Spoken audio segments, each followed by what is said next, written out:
नमस्कार। उत्तराखंड के इस खास बुलेटिन में आप सभी का स्वागत है। मैं हूं आपके साथ प्रियंका तिवारी। खबरों को विस्तार से जानेंगे, लेकिन उससे पहले एक नजर हेडलाइंस पर। देहरादून में प्रदेश बीजेपी कार्य समिति की बैठक कल। सीएम धामी, केंद्रीय मंत्री खट्टर, प्रभारी और अध्यक्ष रहेंगे मौजूद। संगठन और चुनावी रणनीति पर होगा मंथन। अग्निवीर योजना पर विपक्ष के आरोप निराधार। सैनिक कल्याण मंत्री ने की केंद्र के प्रयासों की सराहना। कहा, देश की रक्षा में हर 5वां उत्तराखंडी होगा। प्रदेश में पीसीएस परीक्षा का आयोजन 2 शिफ्टों में 405 केंद्रों पर एग्जाम। लोक सेवा आयोग ने किए सुरक्षा के कड़े इंतजाम। सेंटर्स पर धारा 144 लागू। सावलदे में सड़क किनारे पानी भर रहे भाई बहन को बाइक ने मारी जोरदार टक्कर। किशोर की दर्दनाक मौत। 2 साल की मासूम गंभीर तौर पर घायल। परिजनों में कोहराम। और देहरादून से नैनीताल तक येलो अलर्ट। राज्य के पिथौरागढ़ और बागेश्वर सहित 4 जिलों में मूसलाधार बारिश की संभावना। कई जनपदों में छाए बादल।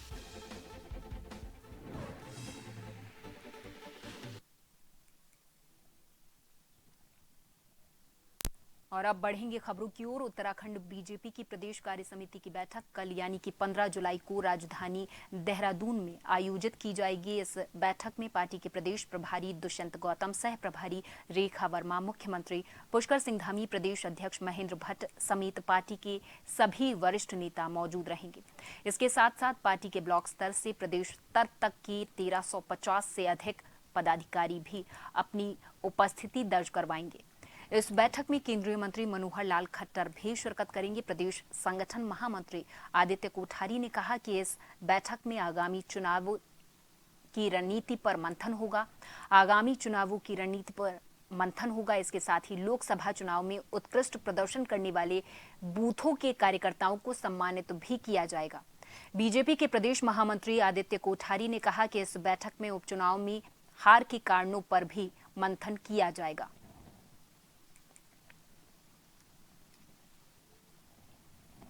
लोकसभा चुनाव के बाद भारतीय जनता पार्टी सभी प्रदेशों में विस्तृत प्रदेश कार्य समिति की बैठकें कर रही है और उत्तराखंड के परिप्रेक्ष्य में देखें तो कल 15 जुलाई को ये बैठक ग्राफिकेरा यूनिवर्सिटी में होने जा रही है और उत्तराखंड के सभी प्रदेश पदाधिकारी, मोर्चों के प्रदेश पदाधिकारी, हमारे सभी जिलाध्यक्ष, महामंत्री और मंडल अध्यक्ष तक के कार्यकर्ता इसमें भाग लेंगे।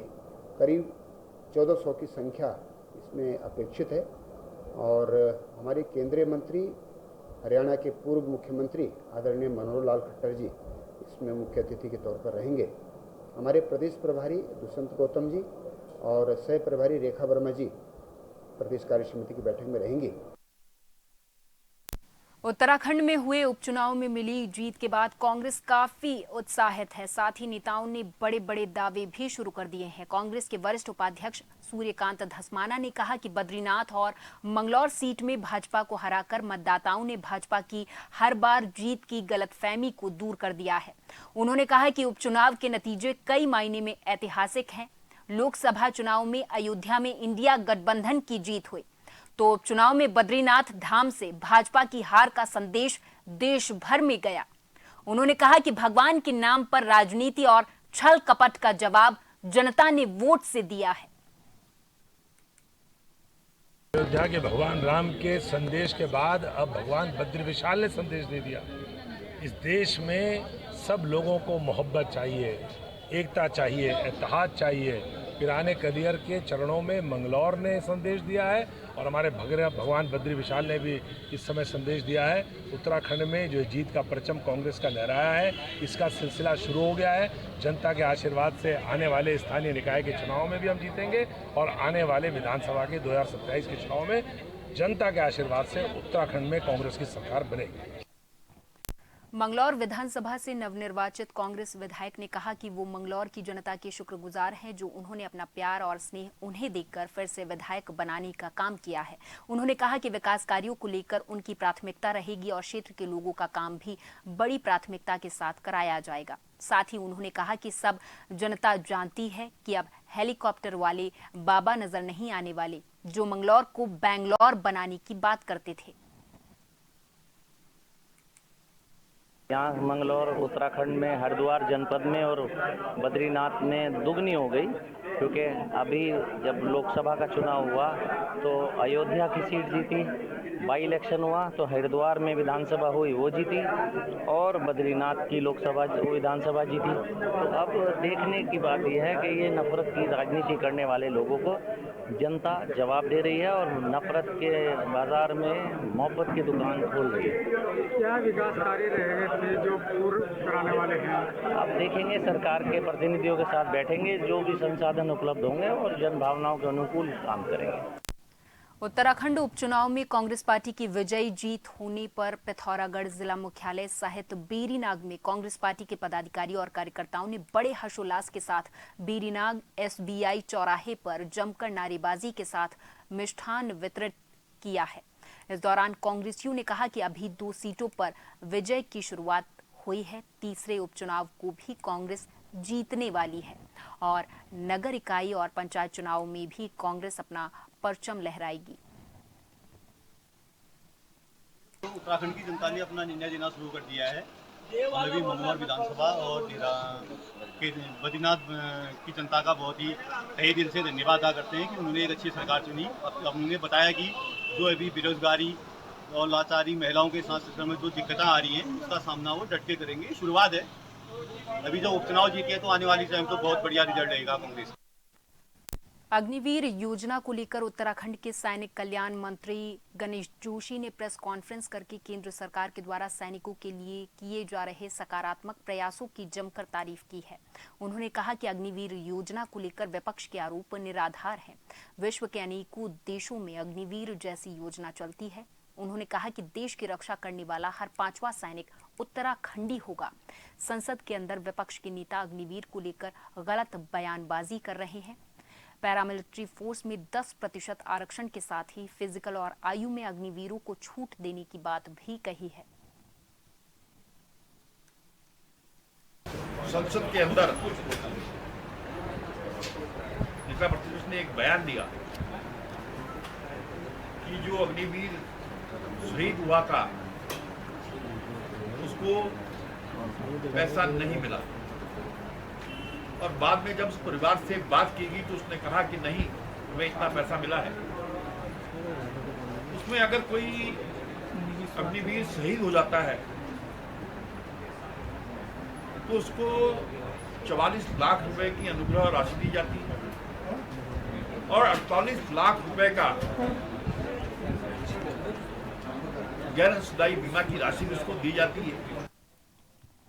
सतत विकास लक्ष्य की कसौटी पर उत्तराखंड खरा उतरा है। नीति आयोग की SDG रैंकिंग इंडेक्स रिपोर्ट से यह खुलासा हुआ है। उत्तराखंड ने चौथे स्थान से छलांग लगाते हुए पहला स्थान प्राप्त किया है। नीति आयोग की रिपोर्ट के अनुसार 16 लक्ष्यों में उत्तराखंड ने तमिलनाडु, कर्नाटक, गुजरात एवं हिमाचल सरीखे राज्यों को पीछे छोड़ते हुए 79 अंकों के साथ पहला स्थान प्राप्त किया है। उत्तराखंड की इस उपलब्धि पर कैबिनेट मंत्री गणेश जोशी ने खुशी का इजहार किया है और कहा है कि मुख्यमंत्री पुष्कर सिंह धामी के नेतृत्व में उत्तराखंड कई क्षेत्रों में देश में प्रथम स्थान प्राप्त कर चुका है।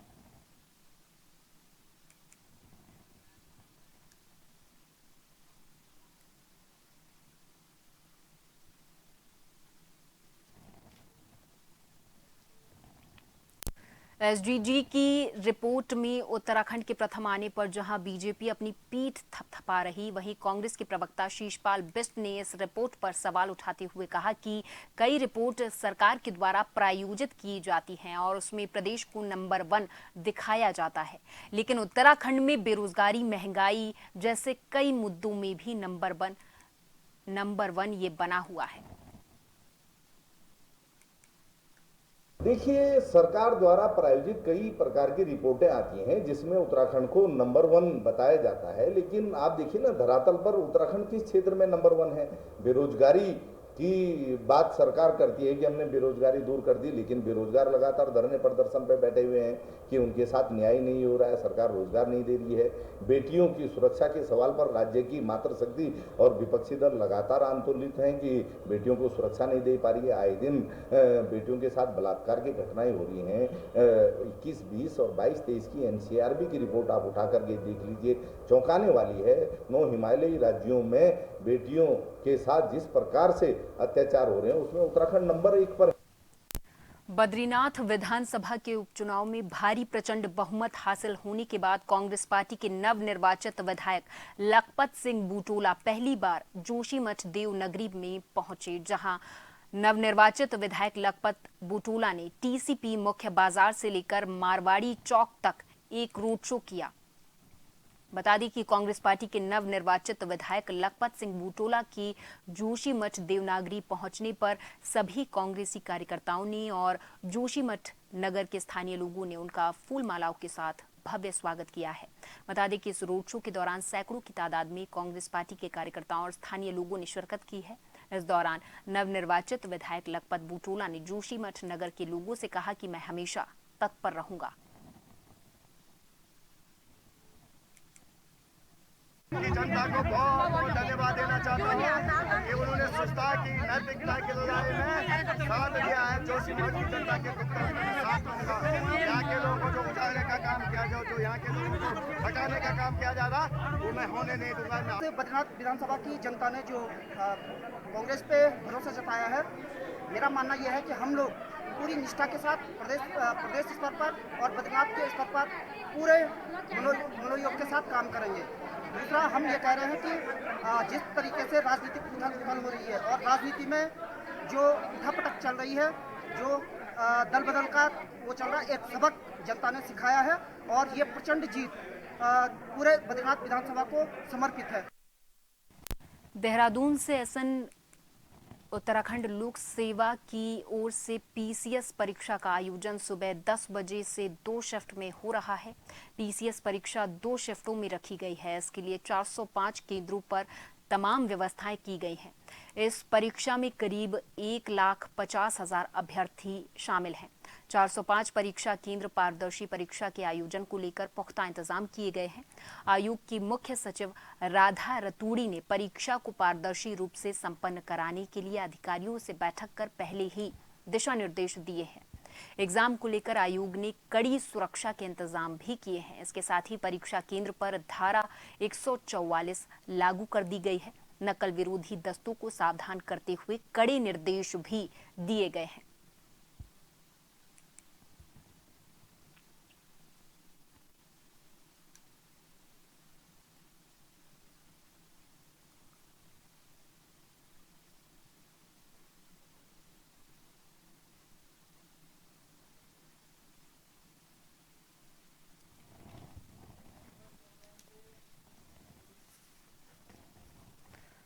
और इस खबर पर देहरादून से bureau chief SN Pant ji अधिक जानकारी के साथ फोन लाइन पर जुड़ गए हैं। SN जी, पंत जी, आपसे समझना चाहेंगे कि प्रदेश में PCS परीक्षा का आयोजन होने जा रहा है, 2 शिफ्टों में इसका आयोजन किया जाएगा। आपका सवाल दोबारा सुनना चाहूंगा। पंत जी, प्रदेश में PCS परीक्षा का आयोजन होने वाला है, 2 शिफ्टों में 405 केंद्रों पर एग्जाम आयोजित किए जाएंगे। बिल्कुल, आज PCS लोक सेवा आयोग के जरिए 2024 की परीक्षा का आयोजन किया गया था, जिसमें 405 परीक्षा केंद्र बनाए गए थे। उसमें 1.5 लाख अभ्यर्थियों ने आज मौके पर एग्जाम दिया है। 2 पालियों में ये एग्जाम रखा गया था, सुबह 10 बजे से लेकर के 12 बजे तक और 2 बजे से लेकर के 4 बजे तक। यानी कुछ देर पहले ही अभी एग्जाम खत्म हुआ है और परीक्षार्थियों को सुबह से ही पहले ही दिन ये अलर्ट किया गया था कि एग्जाम से 15 मिनट पहले आपको पहुंचना होगा। और तकरीबन अगर आप देखेंगे तो इस पूरे प्रोसीजर में 105 पद सामान्य श्रेणी के हैं, 35 अनुसूचित जाति के हैं, 6 पद अनुसूचित जनजाति के हैं, 28 पद OBC के हैं, 15 पद गरीबी रेखा से नीचे वाले अभ्यर्थियों यानी EWS के लिए रखे गए हैं। यानी डिप्टी कलेक्टर के 9 पद हैं, पुलिस उपाधीक्षक के 17 पद हैं, जिला कमांडेंट के 5 पद हैं, सहायक संभागीय परिवहन अधिकारी का 1 पद है, जिला पंचायत राज अधिकारी का 1 पद है और वहीं साथ ही साथ कार्य अधिकारी जिला पंचायत का 1 पद है, जिला ग्राम उद्योग अधिकारी का 6 पद है, उप शिक्षा अधिकारी के 58 पद हैं, परिवीक्षा अधिकारी का 1 पद, वित्त अधिकारी के 14 पद, सहायक आयुक्त के 16 पद, राज्य कर अधिकारी के 53 और सहायक नगर आयुक्त के 7 पद हैं। कुल मिलाकर के इन पदों पर जो भर्ती लोक सेवा आयोग के जरिए निकाली गई थी, उसकी आज प्राइमरी जो परीक्षा थी उसको दोनों पालियों में कंडक्ट किया गया है। इस दौरान सुरक्षा के पूरे पुख्ता इंतजाम थे। चीफ सेक्रेटरी ने पहले ही नोडल एजेंसियों को इस बात का आगाह किया था कि किसी प्रकार की कोई परेशानी नहीं आनी चाहिए, किसी तरीके से कोई असुविधा किसी भी परीक्षार्थी को ना हो और किसी प्रकार से, क्योंकि आपने देखा होगा ये एग्जाम पहले 7 तारीख को होना था, लेकिन इसको पोस्टपोन किया गया ताकि आज इसको कंडक्ट कराया गया और पूरी तत्परता के साथ इस पूरे एग्जाम को करवाया गया है, जिसमें किसी प्रकार की कोई घटना नहीं घटी और संपूर्ण रूप से पीछे जो प्राइमरी स्टेज का उत्तराखंड लोक सेवा आयोग 2024 का एग्जाम था वो सकुशल संपन्न कराया है। धन्यवाद पंत जी, इस तमाम जानकारी के लिए आप हमारे साथ जुड़े और तमाम जानकारी आपने हमारे दर्शकों तक पहुंचाई। तो उत्तराखंड में पीसीएस परीक्षा का आयोजन किया गया है, 2 शिफ्टों में पीसीएस की परीक्षा रखी गई है।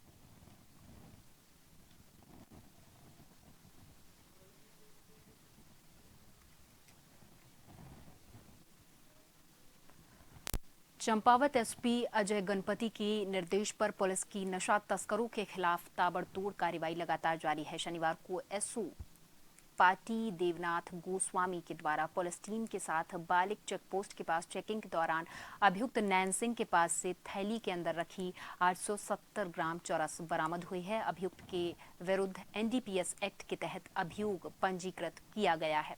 विवेचना उप निरीक्षक सागर सिंह बिस्ट के द्वारा की जा रही है। एसओ ने बताया कि अभियुक्त के खिलाफ आवश्यक कार्रवाई की जा रही है।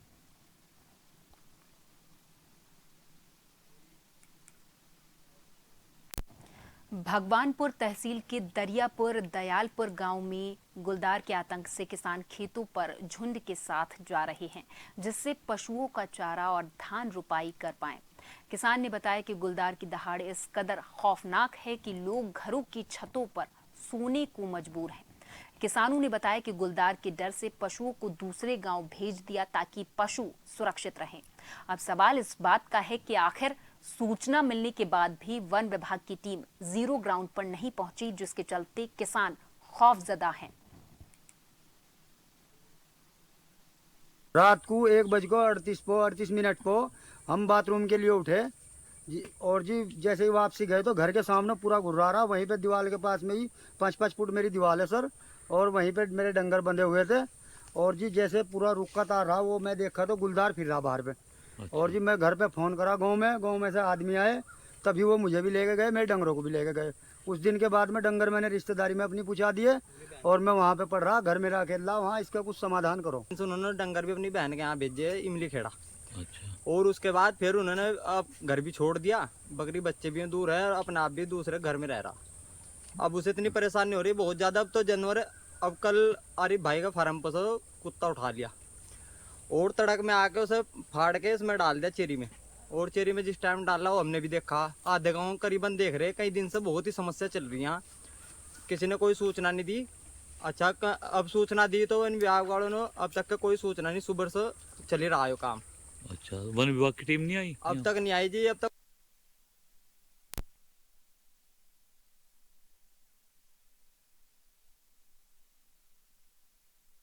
कर जान से मारने की धमकी का मुकदमा दर्ज करवाया है। डॉक्टर महेश शर्मा मुखानी स्थित विवेकानंद अस्पताल के मालिक हैं, जिनके ऊपर महिला ने छेड़छाड़ और जान से मारने की धमकी का आरोप लगाते हुए मुखानी थाने में मुकदमा दर्ज किया है।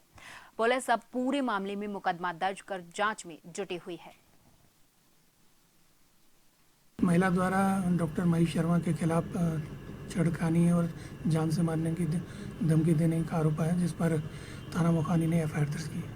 ये चूँकि ये पुराना मामला है, नए कानून लागू होने से पहले, तो ये आईपीसी में दर्ज है। 354, 506, 452 में दर्ज है आईपीसी। हाँ, पुलिस इसमें इन्वेस्टिगेशन शुरू कर दी। ग्राम सावलदे क्षेत्र में सड़क किनारे नल से पानी भर रहे दो मासूम भाई बहनों को एक बाइक सवार युवक ने जोरदार टक्कर मार दी है। इस दुर्घटना में मासूम किशोर की दर्दनाक मौत हो गई है, तो वहीं घटना में उसकी 2 साल की बहन गंभीर तौर पर घायल हुई है। घटना के बाद जहां एक और परिजनों में कोहराम मचा हुआ है, तो वहीं पुलिस ने घटना की जानकारी जुटाने के लिए साथ ही फरार हुए बाइक सवार की तलाश जुटाने के लिए तलाशी शुरू कर दी है। बबलिया में ये बच्चे पानी भरने के लिए आए थे नीचे रोड पे, तो पानी भर के बच्चे जा रहे थे ऊपर को, साइड में थे अपनी बच्चे, और बाइक वाला कुछ ज़्यादा स्पीड में था, मतलब बुलेट वाला जो था कुछ ज़्यादा स्पीड में था, बहुत ज़्यादा स्पीड में था। तो ये स्पीड में जब आया तो इसने 2 बच्चों को, एक छोटी बहन थी उसकी और एक खुद था वो अपना मरने वाला बच्चा, पवन नाम है बच्चे का, 8-9 साल का बच्चा, एक बच्ची है, एक 2 साल की बच्ची है वो। तो बच्ची को सर में लगी है चोट, 4 टाँके आए हैं बच्ची को, और पवन जो है वो मर चुका है, और कुछ ज़्यादा स्पीड में था ये बुलेट वाला।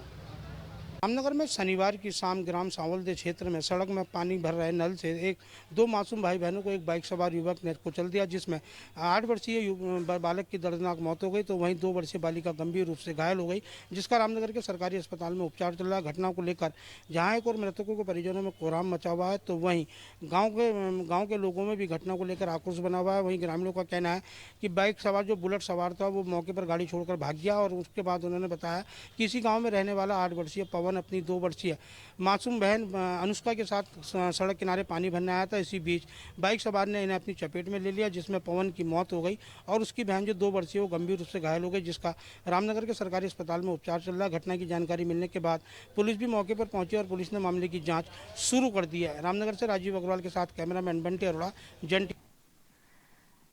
टनकपुर स्पोर्ट्स स्टेडियम के गेट पर एक युवक के लटके होने से सनसनी फैल गई। जानकारी के अनुसार सुबह कुछ स्थानीय लोग वहां से गुजरे तो स्टेडियम के गेट पर एक युवक लटका मिला, जिससे पुलिस की सहायता से अस्पताल ले जाया गया, जहां पर चिकित्सकों ने युवक को मृत घोषित कर दिया है। हालांकि घटना की सूचना युवक के परिजनों को दे दी गई थी। वहीं पुलिस अब इस पूरे मामले पर जाँच कर रही है।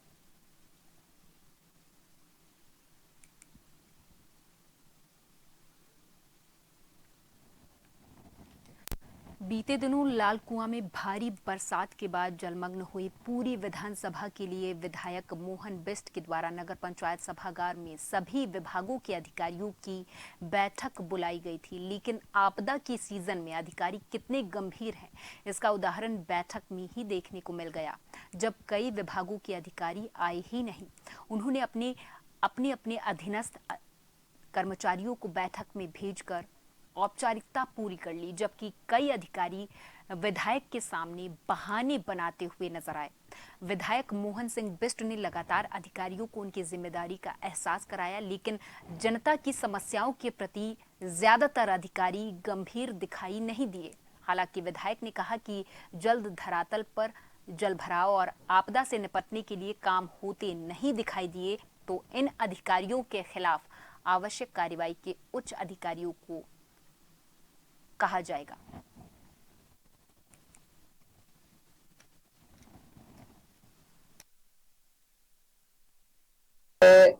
जो भी संबंधित अधिकारी हैं उनको उनका जवाब भी लिया जाएगा, उनसे एक्सप्लेनेशन कॉल भी किया जाएगा, और साथ ही जो है जो आपदा काल में उसकी दृष्टि से जो महत्वपूर्ण कार्य है उन पर हमने प्राथमिकता से आज भी सामंजस्य बनाकर, आप विभागों को आपस में सामंजस्य बनाकर और बिना फॉर्मेलिटी में पड़े हुए तुरंत कार्य करने के आज निर्देश दिए हैं। अगर उसके बाद भी कोई फर्क नहीं आता तो निश्चित रूप से कार्रवाई की जाएगी। तो जल भराव से कैसे निपटेंगे? जल भराव से अभी हम लोगों ने 2-3 बिंदुओं पर हम लोग काम कर रहे हैं। एक, जमनानी नहर की क्षमता बढ़ाने का प्रयास हम लोग कर रहे हैं। जो देवखड़ी नाले को लालका नहर के साथ जोड़ा है, उसमें हम उसको 1-2 स्थानों पर उसको डाइवर्ट करने का, जैसे आवास विकास के पास एक जगह हमारे पास समझ में आई है, हल्द्वानी स्टेट बैंक के पास आई है, उन जगहों पर हम प्रयास ये कर रहे हैं कि थोड़ा बहुत पानी उधर डाइवर्ट हो जाए, तो इसके लिए हम लोग प्रयास कर रहे हैं। बीते दिनों हुई मूसलाधार बारिश की वजह से बाराकोट ब्लॉक के कई गांवों में आई आपदा से ग्रामीणों को भारी नुकसान पहुंचा है। वहीं क्षेत्र में हुए इस त्रासदी का संज्ञान लेते हुए लोहाघाट विधायक खुशहाल सिंह अधिकारी रविवार को बाराकोट ब्लॉक के पडासू, शीरा, बैडाऊड सहित कई गांवों में पहुंचे और आपदा से हुए नुकसान का जायजा लिया है और आपदा पीड़ित ग्रामीणों से मुलाकात कर हर संभव मदद का भरोसा भी दिया है। साथ ही पडासो शेरा में आपदा से क्षतिग्रस्त हुए भवनों और आंगनवाड़ी केंद्रों का निरीक्षण भी किया है।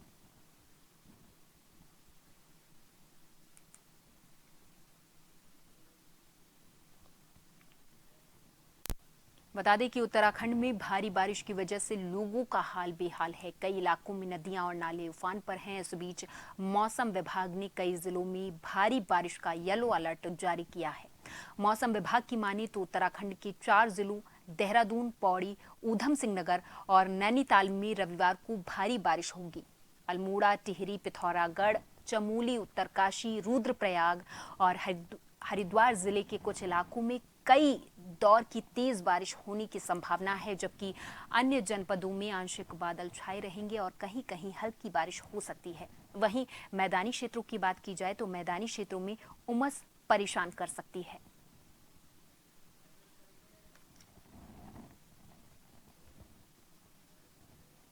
और इसी के साथ उत्तराखंड के इस खास बुलेटिन में मेरे साथ बस इतना ही। आप देखते रहें जन टीवी। नमस्कार।